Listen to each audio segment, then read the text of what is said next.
Why the weather has been extremely different this year. It has been a really cool spring so far. Today I want to show you some of the fruits that grow really well out here in this small space. I'll start by showing you the more common fruits and then moving on to the more rare fruits. But the ones that are more common, I do grow the more special varieties as well. First one is the strawberries. As you guys know, I am super crazy about strawberries. Everything you're seeing here from leek, marigolds, and strawberries are ready to be transplanted. I actually potted these up. These are strawberry runners from early winter is when I started transplanting them into these pots. I wish I was better at labeling things. I'm getting much better at it now after I have no idea what the heck I'm growing. I believe this is, it could be a pineberry. It's a hybrid. So pineberries, Alpine strawberries, and the regular strawberries all grow really well in containers. As you can see, this is just a 2-inch pot, but they're already flowering and fruiting. So anything in a size like that can grow. Of course, this is not ideal and it's for long term. It's not going to give you as much fruits, or the fruits won't be as large. But you get the point. It's just, they take very little space. And then I have more growing in this vertical garden. This is actually a good depth for, I think it's about 5.5 inches deep. That's enough for the strawberries to be happy. However, if you do allow them to be on a raised bed like this tall raised bed, I dug up these strawberries because I needed to elevate them as the soil was sinking in over time. So the roots were actually going down deep, like maybe 8 inches down. So they're definitely going to be way happier and thriving because there's more space for the roots to thrive or to grow. Strawberries are perennial, so that's the great thing about it. You can grow them year after year. It's sort of like a one-time investment. And then you also can grow them from seed if they're not hybrids. You can also take the runners and multiply. So you really just need to start with like one plant if you really wanted to. You can also get bare root strawberries to start, and there's a bit of a technique to growing them. I'll point you to that video. And once you get them planted, you don't have to mess with them for a couple of years until it's time to divide them. And homegrown strawberries are the best tasting you'll ever find. So you have to grow strawberries. If you're in a really hot zone, you definitely want to look for more of the heat tolerant varieties. So there's different kinds of varieties out there that would suit your space. But when it comes to strawberries and most fruits, they definitely would taste better if they can get at least, I would say, like 6 hours of sun. So they really thrive in full sun. Now, if you can't get that much sun in the garden, consider Alpine strawberries. They are just these gourmet strawberries, tiny little ones that are so sweet, so more like super fragrant, and they can handle a little more shade than the regular strawberries. The taste will be slightly compromised because it's growing with, in less sun. This is the red Alpine variety. Take a look here. Oh, broke off so easily. The thing with Alpine strawberries is that you really want them to be at the peak of ripeness for it to really have an intense flavor and smell. It basically just comes off super easy when it's ready. It's white on the inside. People sometimes don't like very seedy strawberries, but I find it to be very crunchy, and I enjoy it quite a lot.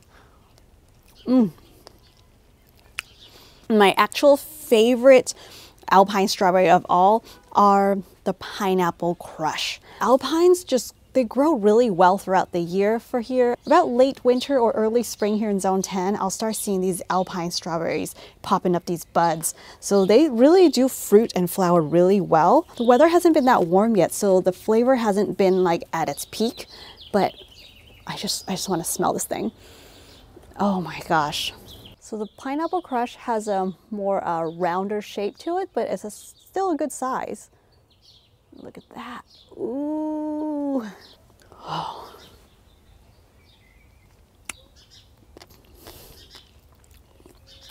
It's not warm enough for the flavor, but the smell is there. This one tastes just like candy, especially if I left it like partially dehydrated on the plant. It tastes literally like a strawberry gummy. So these really beautiful red and pink flowering strawberries, they're not only just ornamental, but they are really, really sweet berries. They seem to be a lot sweeter right now, producing a lot more sweeter tasting berries than the other regular sized strawberries. Yeah, I don't think I have any of those to try for you yet. However, I will show you one of my top favorite. Oh my gosh. Well, the Charlotte strawberries have the most intense strawberry candy, strawberry extract kind of a scent. And look at that. I'm so glad I got a baggie over this one. The one that's not even ripe got bit. Thank you. Oh my God, how could I drop my strawberry? Oh.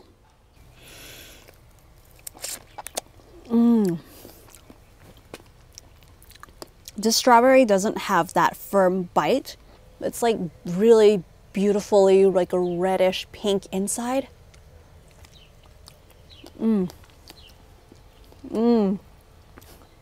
It's really fragrant, really sweet, and a bit soft and smooth. Most varieties I grow here are like the ever-bearing. I do have a few June-bearing just because I wanted that particular variety. Personally, I prefer growing ever-bearing variety because they just fruit, multiple times throughout the year. Whenever they're not fruiting, it's nice for them to not take up as much space just by growing them in vertically. Here's my other method of growing strawberries, and it is high up here. I wanted it to get as much sun as possible so I can get really sweet strawberries.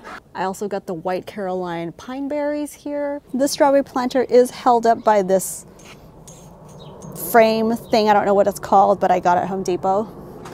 You probably can easily make something like this. So if you got a south-facing window, it would be great to put some strawberries on those window boxes.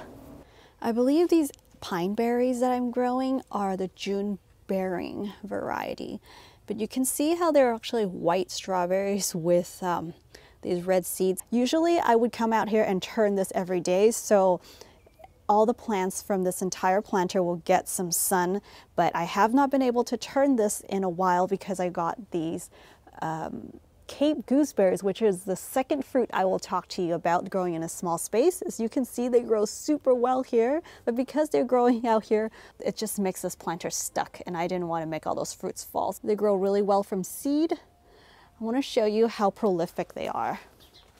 A week and a half ago, this Cape gooseberry was only like about this size, and all of a sudden it shot up like crazy. I gotta dig this thing up. But this is how strong of a plant they are. Unlike the ground cherries, which I also love the taste, and those grow really well in the small containers, but I haven't had full success growing them because they are more like a trailing variety and a lot of slugs get to them. Maybe if I have a little more space, I can grow them in a vertical garden. The Cape gooseberry grows like a perennial here in Zone 10. This is going on its third year. This thing is in a 10-gallon bag, but it actually would grow just fine in like a 5-gallon. This thing bears a lot more fruits in the sun, of course, but in part shade, it still bears quite a lot of fruits, especially when it grows upwards and it just like gets high enough where it gets more bright light. The best time to eat these Cape gooseberries is when they drop them themselves. Otherwise, it just has this funny, like, astringent taste to it that's not so good. But once they drop, I still actually wait for a few more days for the bitterness to go away, because there is like a slight bitter at the end, like the tip. I think it's where it attaches to the stem. When you open it, there's the prize. My favorite way to eat this is to slice it in half, just like you would with cherry tomatoes, and put them in salads. They are also really great to make jam if you have enough of these. It has a super strong tropical flavor with a little hint of bitterness at the end. It's almost like a cross between a fruit and a vegetable, but like I'd say 80–85% fruit tasting and just slightly like 10 or 15% a vegetable taste. It's kind of like when you're eating a sun gold cherry tomato. It's super fruity, but it's a little bit of a vegetable. It just smells and tastes like a cross between multiple things. Pineapple, mango, kiwi, maybe even tomato. Right now, the season for growing these is much longer than other years because we've been having a much more cooler climate in the spring. But usually once it gets really hot, this plant seems to really slow down in production. Now we're going to move on to plant number 3. You must be wondering why I'm sitting here next to this giant tree. How the heck can you grow this in a container, right? Well, let me come back down before the dogs go nuts. Okay, this is a Calamansi.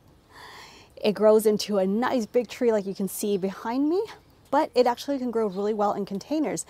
Places that freezes over, people can keep these in like a 5-gallon container indoors in a bright space. When the temperature dips below 50 degrees Fahrenheit, it's best to bring it indoor and keep it in a really bright space. For the soil, I would prefer using something that's well drained and that's made for using indoor. This is not one of those really sweet citrus fruit. The closest thing I'd say is like kind of like a kumquat. Kumquat is the more oval shaped, looks more like an olive or a loquat. Kumquats are very sour on the inside, but the skin is thicker than these and it's sweet. This one, the skin is pretty sweet, but it's thin. But I can kind of eat this like a kumquat. Can you hear me? It's got this nice crunch and just bursting with flavor. Oh, it's super fragrant. I love making sauces with these. I especially love popping a couple of these when I'm running my juicer. And it just makes the entire juice taste really bright. It's really, really fragrant. In fact, this is what they add in Vietnam into their sugarcane juice to kind of brighten up the flavor, but they use a lot more green ones. The green ones is really bitter. It's full of oils because it's not. You know what? Let me just cut one of those.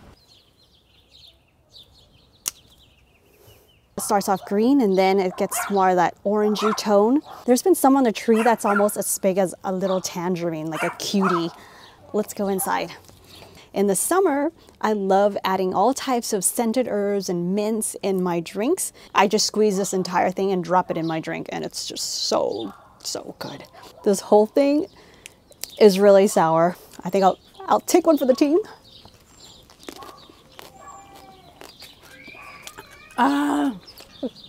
It's definitely not as sour. It's not as sour as a lemon, but I'm actually most paranoid about eating sour things because I don't want it to be so acidic in my mouth for my teeth. After having something that sour, to kind of neutralize it for the enamel, eat something alkaline. This usually means something green.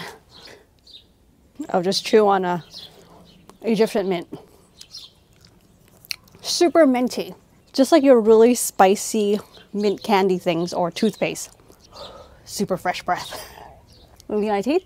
Okay, I'm good. Best part about this fruit is that it grows year round here. Well, most times of the year. During the high fruiting season, which was about a month ago, we would pick about 1 to 2 trays of fruits every single day. And once in a while, we would get like those 10-gallon buckets all filled up. But if you're growing in containers, of course, you're not going to get a load of fruits like that.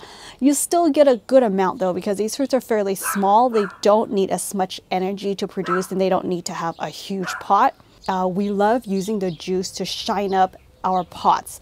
I clean anything that has that sort of hard water, calcium deposit sort of residues. And then for the leftover juice, we just freeze them and then dehydrate or candy the rinds.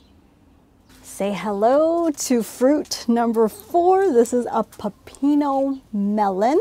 It grows really well in containers, even in a 3-gallon bucket, but 5-gallon is actually preferred. This one is in a 15-gallon. Once you have like direct full sun on it all day long, It's not as happy, but it will still live and it'll still continue to grow. But what it likes best is to be protected, a little bit protected from that super hot time of the day, kind of like tomatoes, you know, they like the warm weather, but they don't like it when it gets extremely uncomfortable. I'm just gonna sit down. This thing would grow, whoa, my 10-gallon of rainwater.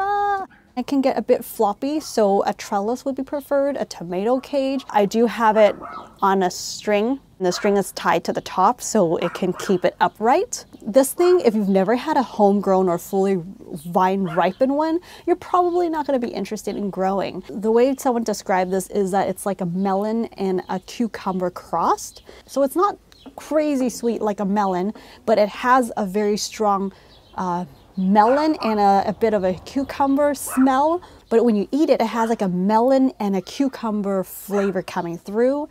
When you wait for it to be fully ripe, oh my gosh, that smell is like honeydew candy. I did a short on the first fruit I had compared to a store-bought, and there was just no comparison. The ones, you know, you pick at the peak of ripeness is just explosion of flavor in my mouth.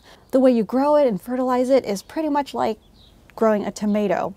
Right now it's full of flowers, but it's not fruiting yet. The flowers have been dropping. I think it's because our temperature is unusually low at night. We're still in like 50. I think they're not going to start fruiting until it hits like about 65 or something at night. So in a more comfortable weather is when they start to fruit. Otherwise, this thing would grow like a perennial in places with a mild winter. In a warm climate, it'll grow throughout the year and fruit. For me out here in zone 10, in the winter, it kind of just hangs out, has some leaves. It might drop a few leaves as well, but there's no fruits until the weather warms up. This thing grows really well in containers and in the ground, and I love that when I'm holding the fruit, it's a pretty good size. It feels like I'm actually growing fruits. Finally, I want to show you what I think is one of the most tastiest fruits. It is the black Surinam cherry right behind me. Black Surinam cherry, usually you would find these in like Florida or the tropics. In the tropics, they might use this as a hedge. In Florida, I heard some people have these growing in their yards for a while and they had no idea that the little fruits are edible. But the variety that's grown is normally the one that would ripen red. This one ripens more like a deep purplish red color that they call it black.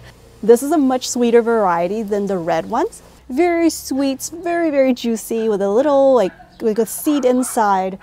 But yeah, this thing grows really well in containers. I grew it in like a 3-gallon pot for years and it was still fruit. Not a whole lot of fruits, but it was still giving a decent amount. You can see that this tree is growing really well, even though it's in just like a 4 to 5 gallon soil right now. It definitely loves full sun. It can tolerate some drought if the tree is established. The flowers are very dainty little white flowers. In the winter, this tree would drop its leaves, and then when early spring comes, that's when the flowers come. And then during the, I want to say like maybe midsummer or late summer is the second flush of flowers. But yeah, definitely loves the sun and grows really well in containers. I probably would move this to a little more sunny location soon. Thank you for joining me out here in the garden today. If you're growing some fruits in the containers, I'd love to know what they are, so comment below. For plants and seeds, don't forget to check out my website. Like and subscribe to this channel if you want to see more content like this. I'll see you soon. Bye. Oh.